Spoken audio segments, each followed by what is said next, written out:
Bueno, estamos con la profesora Florencia Francini, que es profesora titular de Derechos Reales, Derecho Privado 4 sería ahora.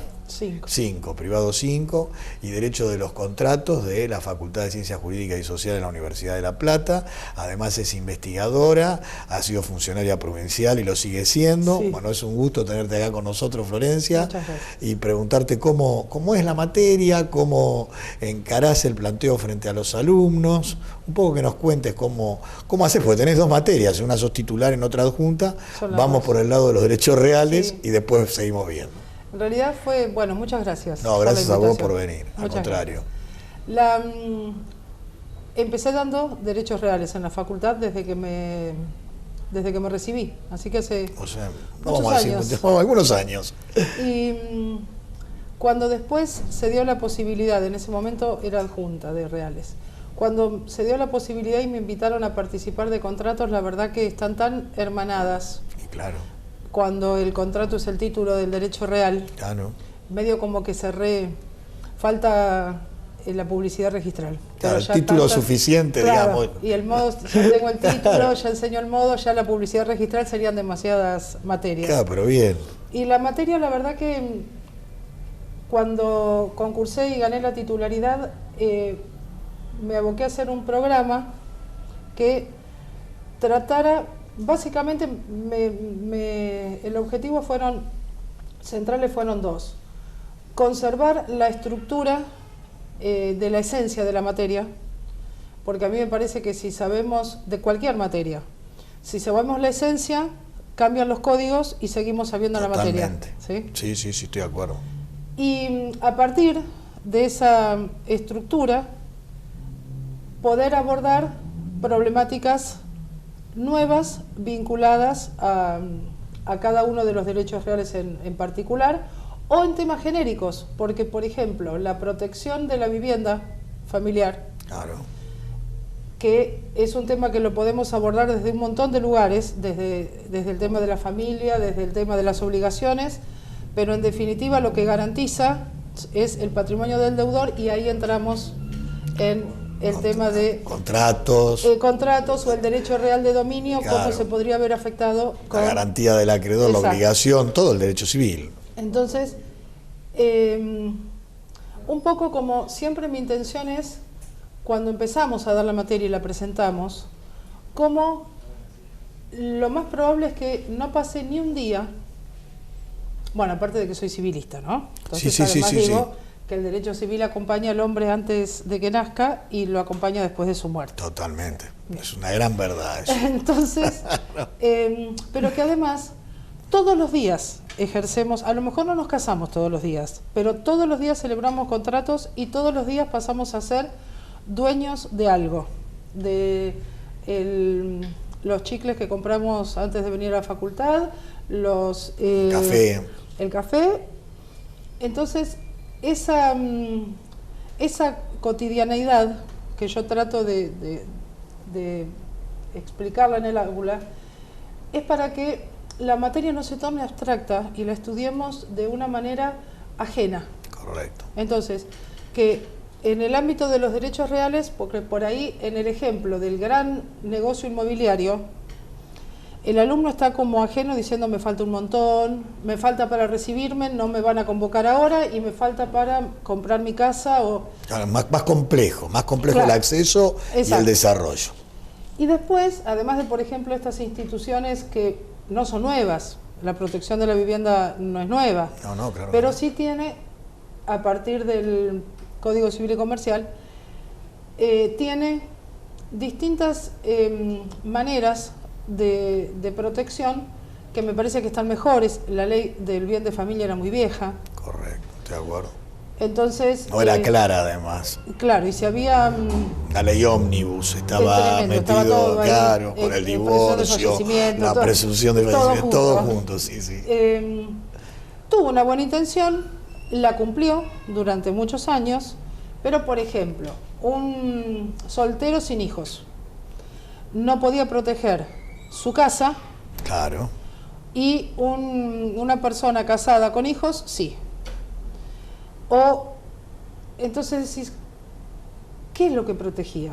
Porque si la protección era la familia, también tenemos una visión nueva que es la unipersonal. Pero si la protección es la persona y su vínculo con la vivienda, ahora es diferente. Entonces todos tienen derecho a esa protección. Y esta ley lo trae, el código lo trae. Tiene también la posibilidad, ¿cuánta gente no podía vender su casa? Porque en la nueva, ¿cuándo podía constituir el bien, llamémoslo bien de familia, aunque no se llama más así, ¿no? Le empezaba a correr desde la nueva adquisición. Claro. Entonces todas las deudas que tenía protegidas hasta ese momento, porque eran posteriores a la constitución del bien de familia anterior, le quedaban desprotegidas y empezaba a contar de nuevo. Esta subrogación real, que le permite llevar el tiempo de protección aunque no era dueño, le permite también una movilidad tampoco prevista en el código. Esas partes las damos con especial atención porque hay institutos, seguramente pasa en todas las materias, que... Nosotros el bien de familia lo vemos porque está garantizado en la Constitución. Exacto, claro. Viste que en el bien de familia hay como un conocimiento, como un mito urbano, de que si lo pones de bien de familia no necesitas hacer la sucesión. Sí. ¿Viste? Sí, como que quedara en nombre de la familia. Exacto, claro. Sí. Una distorsión. Sí. Y hay que explicarlo, una porque es parte de nuestro conocimiento en la materia, ¿no? Pero además porque cada uno por ahí cuando termina esa clase siempre se acercan y dicen, pero en mi casa entonces, y pasa esa situación, dice, ¿nosotros tenemos que hacer algo? Sí, claro, tienen que hacer la sucesión. Claro. Entonces, sino de quién es el bien. Claro. O temas que también abarcamos como la medianería. Todos alguna vez han tenido un conflicto con su vecino. Entonces, tratamos que esto que es básico, que está dentro de la estructura de la materia, poder llevarlo también, pero primero lo básico, el conocimiento científico, y después las situaciones particulares, porque claro, me parece que si las situaciones particulares son lo que se enseña, se modifica la situación y te quedas sin conocimiento. Claro, la parte teórica, digamos, va a dar el marco al caso. Claro. Y donde te entran 1000 ejemplos. Claro. En cambio, enseñar con el ejemplo, te quedaste... Claro. Primero el marco teórico, exacto, luego el hecho concreto. Tenemos... perdón. Sí, no, dale. Tenemos situaciones nuevas a partir de la sanción del código que también ameritan de una atención especial y sobre todo ahora, como tratamos de que la realidad también entre en el análisis, el instituto con la realidad te hace un conocimiento fantástico. Perfecto. Y tenemos las hipotecas. De acuerdo. Y tenemos las hipotecas en pesos, analizarla en moneda extranjera, analizarla con las UVAs, con los UBIs. ¿Sí? Claro, con todas las distintas clases de monedas, claro, entre comillas, exacto, por las UVA, que en realidad es una composición, claro, una fórmula polinómica, ¿no? Entonces, a los abogados nos cuenta un poco las cuentitas, pero si lo podemos analizar desde... Y claro, el alumno lo tiene que saber porque de hecho existe. Totalmente. Y es muy concreto, es muy actual. El dominio fiduciario, los fideicomisos. Claro, que es algo nuevo en muchos sentidos. Venía en el derecho romano, pero Vélez no lo tomó. No, así claro, que, exacto. Claro, para nosotros es novedoso. Bueno, y además tenemos... Estaba la ley, pero la ley era nueva también, no era una ley de la época nuestra, de cuando estudiábamos. No. Y las experiencias que nos da también ser docentes desde hace muchos años es ir viendo las nuevas generaciones, cuáles son sus estímulos, su manera de estimularse, pero además ver, por ejemplo, que el código de Vélez es el código de Hammurabi para ellos. Nosotros ya tenemos a los ingresantes, claro, tenés razón en que eso. no lo habías pensado, pero es verdad. Nos muestra un poco la edad. Sí, claro. Entonces, y necesariamente los primeros cuatrimestres fueron comparativos, un poco porque los que lo estábamos comparando éramos nosotros, claro, que lo estábamos estudiando. Claro, para ellos era algo nuevo, era un territorio virgen. Y ¿te acordás que el segundo cuatrimestre del 2015, no, El primer cuatrimestre, porque entró en vigencia el 1 de agosto del 2015, me parece. Sí, me parece que sí. Sí. Teníamos un problema ahí porque estaba el código viejo vigente. Exacto. Y venía el código nuevo. Exacto. A ingresar. Y no podíamos no enseñarlo. Claro. Íbamos a tener toda una camada de estudiantes envejecida acá adentro. Claro. Bueno, entonces lo enseñábamos. Y no estaba vigente, y los alumnos le decían el derogado código, el viejo código. Claro. No como nosotros, Vélez. Claro, el código Vélez. Para nosotros es el código de Vélez. Claro. Y bueno, por suerte los profesores ya están adecuados con el tiempo del Código Civil y Comercial. Sí. A mí me cuesta todavía. No podemos perder el cariño, ¿eh? Sí, no, por supuesto, pero a mí me cuesta todavía adecuarme así Código Civil y Comercial. Sí. Me cuesta, o sea, ya lo tengo incorporado, digamos, pero... Y los derechos reales cambiaron. Hay más. Hay algunos más. Algunos ya estaban en algunas leyes, como la superficie, que estaba solo la forestal y ahora está para construir. Tiene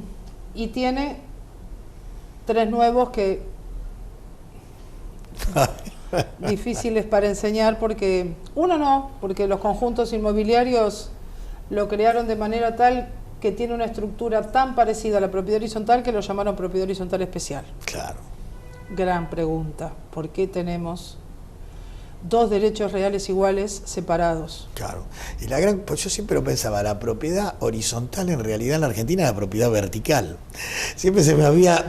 Yo pensaba, claro, porque la propiedad horizontal, la línea horizontal implica sí, claro. Esto, y la 13512, que era la vieja ley, sí. Era vertical, es decir, el edificio, más allá que había posibilidad de que fuera horizontal los departamentos de pasillo, exacto, ¿no? Claro, exacto. Pero bueno, sí. ¿Y qué novedades tenemos con esto de los country? Y bueno, todo esto es todo un tema porque se ha desarrollado mucho.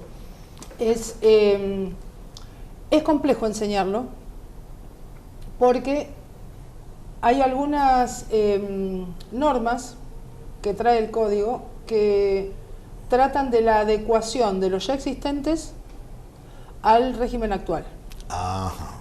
Te la regalo con eso. Yo no sabía. Quiere decir que si yo tenía un complejo urbano de determinadas características, lo tengo que adecuar al Código Civil y Comercial. Sí. Yo no sabía eso. El 2075 dice, deberá adecuarse al presente régimen como una propiedad horizontal especial. Hay algunos que son sociedades. O sea, no tienen nada de claro. Propiedad horizontal. La sociedad es la dueña de los espacios comunes. Claro. Nada que ver con la propiedad horizontal, donde es de los propietarios, claramente. Claro. Pero el código también no da tiempos. Deberá adecuarse. O sea que puede ser en cualquier momento, depende de una reglamentación. ¿Cómo definimos eso? En las Jornadas Nacionales de Derecho Civil del 2017, las provincias lo definen. Se llevaron a cabo acá, que fuimos sede en la facultad, se trató este tema y lo que se propone es una reforma y a su vez la adecuación, ahí no nos pusimos mucho de acuerdo, es cuando sea jurídicamente posible. Y la verdad que jurídicamente posible siempre. Claro, el tema es lo que puede ser de los conflictos que puede haber de gente que fallecida, gente divorciada, gente endeudada, un inhibido y cómo haces la constitución de... Y porque era muy distinto antes, ahora que obligan a esa adecuación, ¿no podría entrar en vigencia la nueva norma si es estatutaria? A mí sí. Hago una pregunta así como... El que lo construye ahora no lo puede construir que no ese sea, sí, pero claro. Suponte que yo vivo en un country que ya estaba. Exacto. ¿Y por qué lo tengo que adecuar? ¿Se me podría aplicar la nueva normativa? Lo que pasa es que no están divididos. Hay algunos que usaron la figura de la propiedad horizontal. Claro, no tienen que hacer casi nada. Claro. Ahora, los que no tienen nada que ver con la figura esa, la verdad que es muy difícil. Por eso hay algunos que se estaban haciendo que quedaron parados. Hicieron como condominio, digamos, algunos. Claro, claro. Inhibían a uno, inhibían a todos. Algunos utilizaron la figura del condominio. Otros, una sociedad anónima que es dueña del todo y permite con boleto compraventa la ocupación. O sea, muy difícil. para adecuar. Y después tenemos también como nuevos derechos reales los cementerios privados y el tiempo compartido, que no ha quedado muy bien reglamentado en el código porque habla más de la parte contractual, cómo te vinculás con el dueño del inmueble. Es una cosa muy novedosa el tiempo compartido en la Argentina. Hace mucho... o sea, existía, pero es novedosa en el derecho argentino, sí, me refiero, porque no es un clásico anglosajón. ¿Cómo se reglamenta? Yo no encuadrarla en los derechos reales también tiene bastantes desafíos. No, es difícil porque eso. Desde el campo hasta filosófico he leído cosas que dicen que si el tiempo es una cosa, entonces podría ser un objeto del derecho real. Claro. Porque la gente compra una semana en Bariloche. Claro.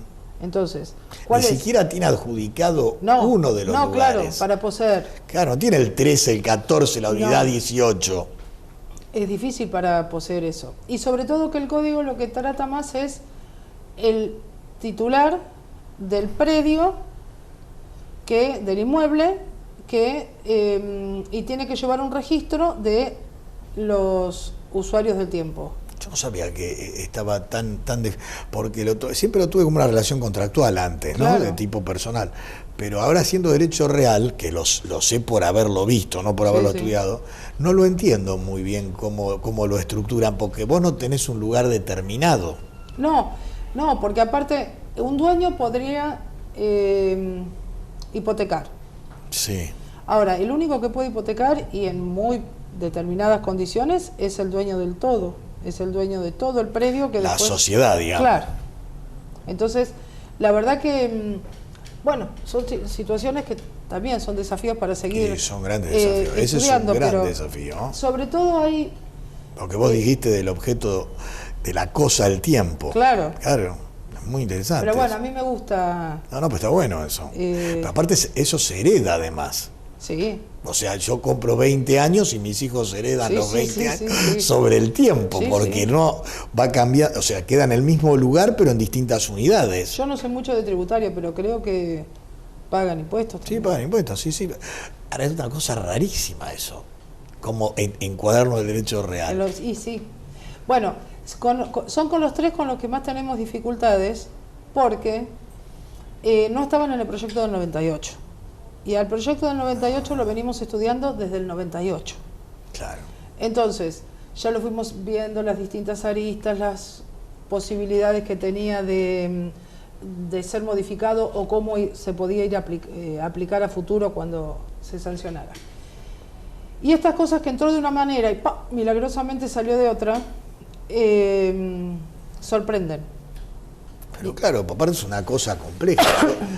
La verdad que nunca me lo había puesto como hipótesis. Conozco el tema, conozco las relaciones contractuales que existen, pero nunca lo había puesto desde el punto de vista de la naturaleza jurídica. Claro.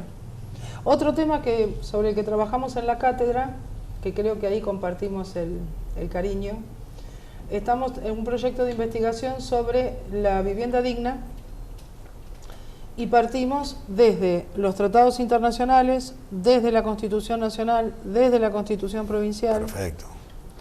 Y los distintos tipos hacemos también un trabajo comparativo en los distintos países que nos rodean de cómo abordarlo. Para algunos países el acceso a la vivienda digna es acceder a un crédito para comprarlo. Nosotros tenemos varias.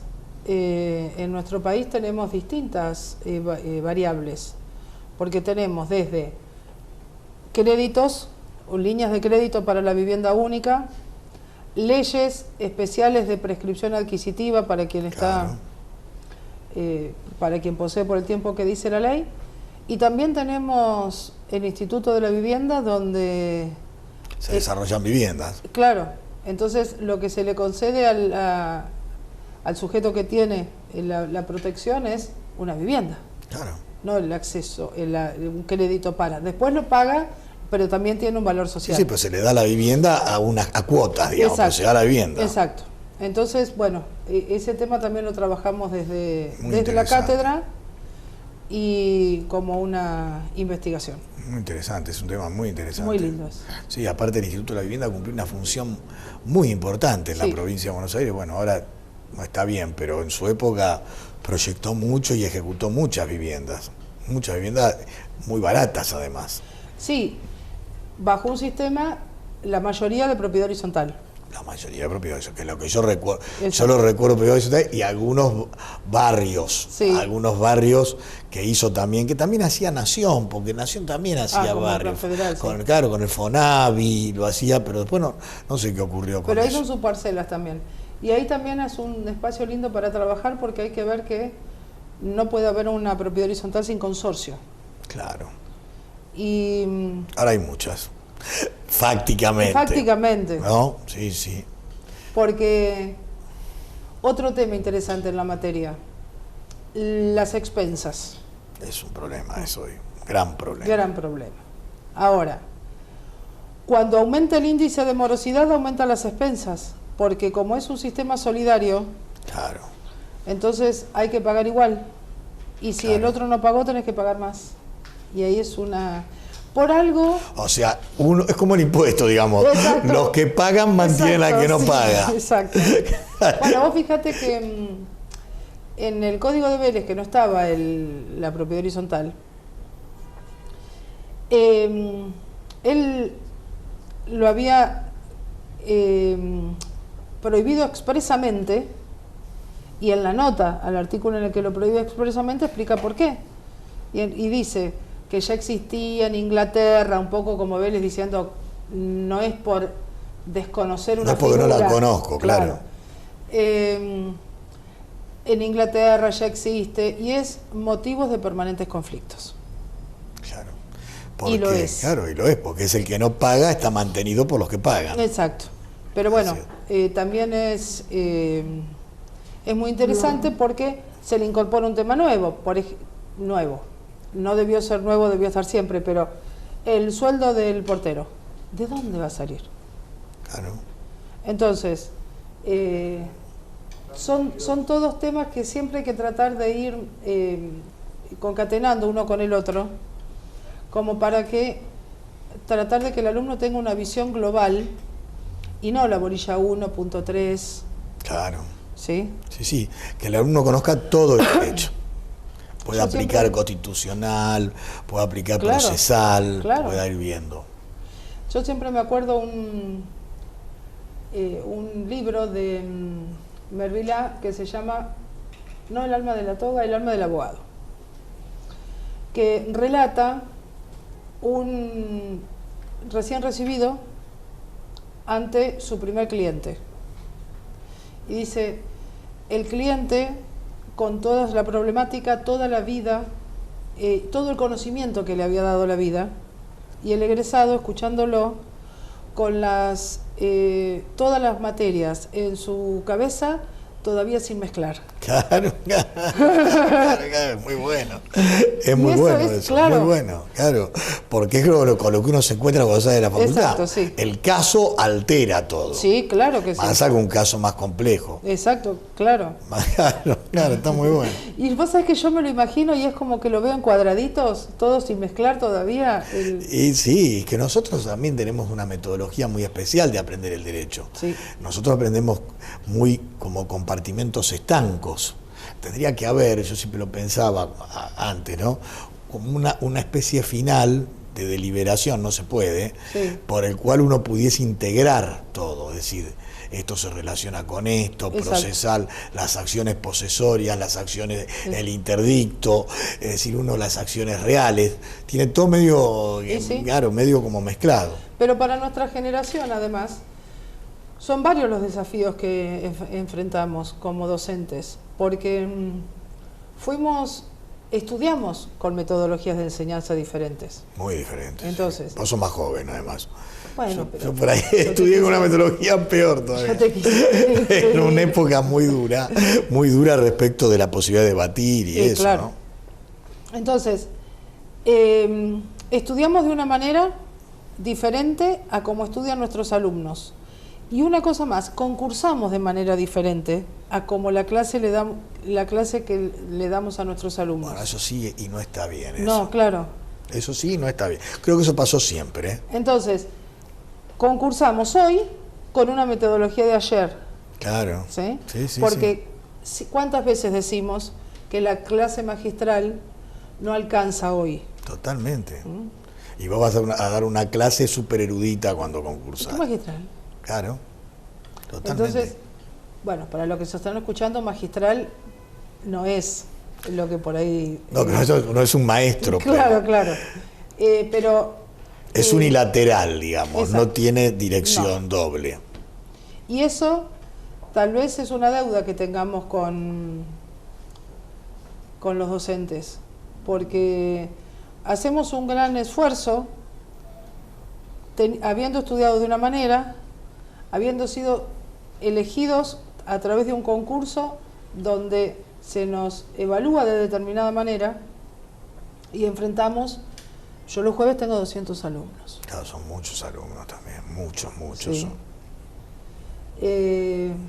Y la verdad que lo abordamos de una manera diferente a cómo estudiamos y a cómo nos calificaron o cómo nos evaluaron cuando concursamos. En la facultad también participo del Observatorio de Enseñanza del Derecho. Sí, que hizo un congreso muy bueno, sí. Excelente, con mucha concurrencia. Un montón. Y la verdad que también esos son disparadores buenos para los docentes que... Muy bueno, yo estuve cuando se inició, pero muy bueno, me pareció muy bueno, las conclusiones muy buenas, muy bueno. Y eso es también un poco cambiar...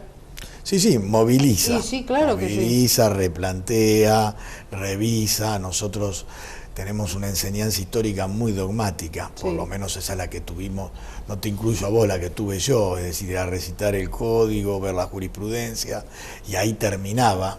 Con 200 alumnos también es difícil poder debatir, ¿no?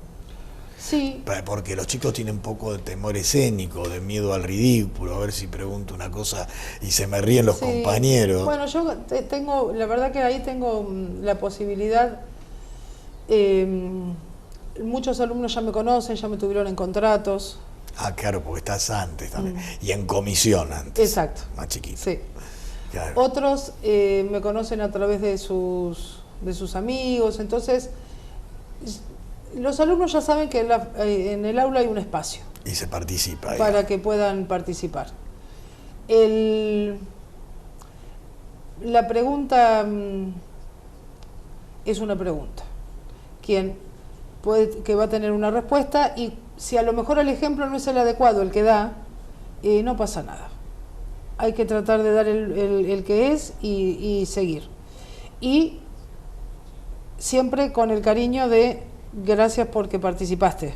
Claro, como un reconocimiento. Porque si no, el otro que quiere hablar no habla y la verdad que no se puede así. No, claro, porque el alumno en general tiene miedo al profesor, se mantiene callado y eso es un problema. Y yo me acuerdo cuando yo estudiaba, había como el profesor estaba como un pedestal. Afortunadamente nuestra generación cambió. Yo tuve profesores arriba, además, arriba de una pedana y nosotros abajo. Exacto, claro. El profesor estaba arriba. Sí. Y no es una cuestión menor simbólicamente. No, claro que no. Claro que rompe la igualdad. No. Yo voy con el micrófono y leen los artículos. Recorres. Sí, claro. Leen el código. A veces hago trabajos por comisiones de algunos temas. La materia de derechos reales es muy amplia.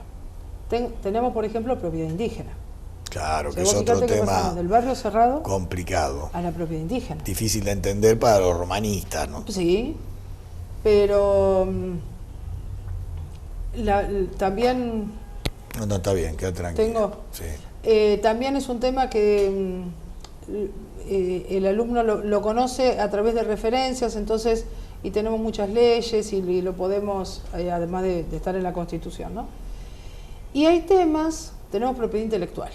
Claro, que es otro tema muy interesante. Claro. Y a veces hago trabajos por comisión, que traigan algún caso. Hay casos muy interesantes de propiedad. Por ejemplo, hay uno que es, pero no es de nuestro país, el que tatuó a Tyson sí. hizo un juicio por su propiedad intelectual a los que hicieron la película, que lo tatuaron al actor con el tatuaje que él le había hecho. Ah, claro, y no le pagaron. Exacto. Entonces, bueno, son temas, hay... muy interesante eso. Pero cuando lo busca el alumno, a veces me dicen, bueno, ¿y cuál te gusta? No, a mí no me gusta ni me disgusta ninguno. Yo quiero pero son temas interesantes como claro, investigación. Que lo elijan ustedes. Y lo hacen, claro que sí. Muy interesante. Mira, todo alumno que tiene pautas claras, responde y avanza. Sí, eso es verdad, estoy de acuerdo. Mucha... Estoy de acuerdo. Tiene que saber que el profesor quiere y cómo lo orienta. Y el alumno que tiene vocación estudia. Sí, es verdad. Y la verdad que siempre tenemos buen clima, siempre. ¿Y qué consejo le podríamos dar a la comunidad respecto a los derechos reales? Que es todo un tema, por ejemplo, cuando la gente compra, me refiero a un inmueble, que ya como final de la charla, ya no dirigida al alumno, sino a la sociedad. ¿Qué le podemos decir? ¿Una compra un inmueble u otra cosa que se te ocurra? Yo digo porque existen esos problemas. Sí. Pareciera que tendría que terminar diciendo consulte a un abogado. Sí, bueno, no por eso.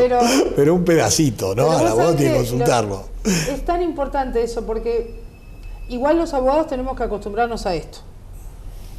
Cuando nosotros vamos al médico, no vamos porque estamos sanos para que nos diga cómo seguir sanos. Entonces, cuando alguien tiene un problema, no podemos decirle, uy, ahora... justo ahora viene. Ahora, es decir... Hubiera venido antes. No es. Entonces, tenemos que trabajar sobre dos realidades. Sobre el hecho consumado y sobre el asesoramiento.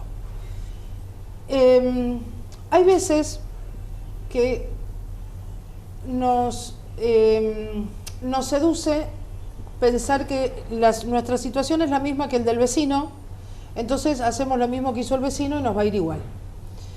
Y todos los casos son diferentes. Vos decías lo de cómo comprar un inmueble, ¿no? Y el boleto de compraventa. ¿Cuánta gente piensa que porque tiene el boleto ya tiene... Sí, ya es titular de la propiedad. Ya es dueño. Tiene algo tremendamente importante que es la posesión y una posibilidad de un camino a un título porque tiene un boleto de compraventa. Claro. Pero no tiene. Lo pueden embargar los acreedores del que todavía es dueño, digamos. El fisco, por ejemplo. Tiene muchos. Claro. Tiene muchos problemas. Pero además está al revés la situación de gente que va a escriturar directamente. Hace poco me decía una señora que le estaba asesorando, pero ¿qué? ¿No vamos a firmar el boleto? Claro, piden el boleto. No, porque vamos a firmar la escritura. Claro.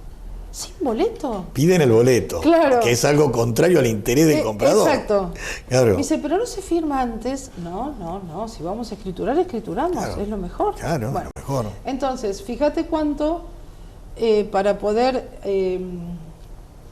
trabajar con la comunidad, algo tan conocido como es el boleto de compraventa, tiene un montón de beneficios, pero no es el beneficio final. Claro, tiene beneficio para un concurso, por ejemplo, una quiebra. Totalmente. Nada más. Ahora el código trae también... Siempre que esté con fecha cierta, sí, ¿no? Pero viste que ahora el código tiene una fecha cierta medio... Sí, es raro el código en eso. Sí. Bueno, eso va a producir controversia también. Sí. Te va a agarrar un juez que diga fecha cierta y va a agarrar lo que decía Vélez. Claro, y otro va a decir otra cosa. Claro. Bueno, eso es lo que tiene cuando no es claro, ¿no? Claro. Pero bueno, esa posibilidad de preguntar, cuando ejercemos la docencia también lo tenemos del que se queda después para preguntar situaciones familiares. Claro, particulares, claro. A veces ya el hecho ocurrió, pero esta posibilidad de preguntar, pero además no en un casamiento. Viste que a veces te pasa que estás en un casamiento. Sí, en un casamiento, en un bar claro, o en la cola del banco. Claro, sí. Entonces, porque uno puede evitar llegar a situaciones disvaliosas a través de un trámite previo, de una averiguación. ¿Cuántas veces hay gente que te dice, no, yo se la compré porque pensé que era el dueño? Claro. Y la verdad que no podés ser de buena fe cuando hay un registro de la propiedad que te dice quién es el dueño. Aunque de verdad hayas creído que era el dueño. Claro. Eso no es buena fe. La buena fe del código. Sí, sí, está claro. Es decir, la persona que va a comprar tiene que asesorarse y cerciorarse que le está vendiendo el dueño. Claro. Y también tenemos que ayudar a un grupo muy importante de gente que al que le tiene que comprar es al que tiene el poder, en un barrio informal, por ejemplo. Claro. Entonces, si le quisiera encontrar al titular registral, aunque lo encontrara y le pagara... No le sirve porque el apoderado es el otro. Exacto. El que tiene ese poder de hecho, ¿no? Entonces, tiene tantas aristas la realidad como la materia. Por eso tratamos de abarcar lo más que se puede, pero hay muchas situaciones en las que todos como ciudadanos nos podemos encontrar y que a lo mejor con una pregunta, con no pensar ahora que hay gente que nunca en su vida vio un abogado. Claro. No conoce abogados y le parece que es una situación lejana. Y mirá lo que... Uno comprando un inmueble directamente ya se encuentra con un problema, o comprando un auto también. Sí, claro. Sí, sí. No sabe lo de la responsabilidad, mire el problema que pueden venir después. Entonces, la verdad que lo que me parece que tiene que quedar para la sociedad es que el verdadero derecho es el derecho seguro. Y la seguridad jurídica te da el amparo absoluto de la protección de ese derecho que tenemos, que por ahí lo tenemos reconocido por la Constitución, por las leyes. Ejercerlo por ahí es más complejo. Y defenderlo, para mí, desde la seguridad jurídica, es una muy buena herramienta. Estamos totalmente de acuerdo. Florencia, un gusto que hayas estado acá. Lástima que el tiempo es el soberano, como en el caso del tiempo compartido. Exacto, exacto. Que me gustó esa metáfora de la cosa. De la cosa. Sí, está muy bueno. Te agradezco mucho que hayas estado con nosotros, ha sido un gran gusto, verdaderamente, gracias. Y siempre uno aprende, que es lo importante. No solo, yo siempre aprendo, la verdad que he aprendido hoy. Muchas gracias. Gracias a vos.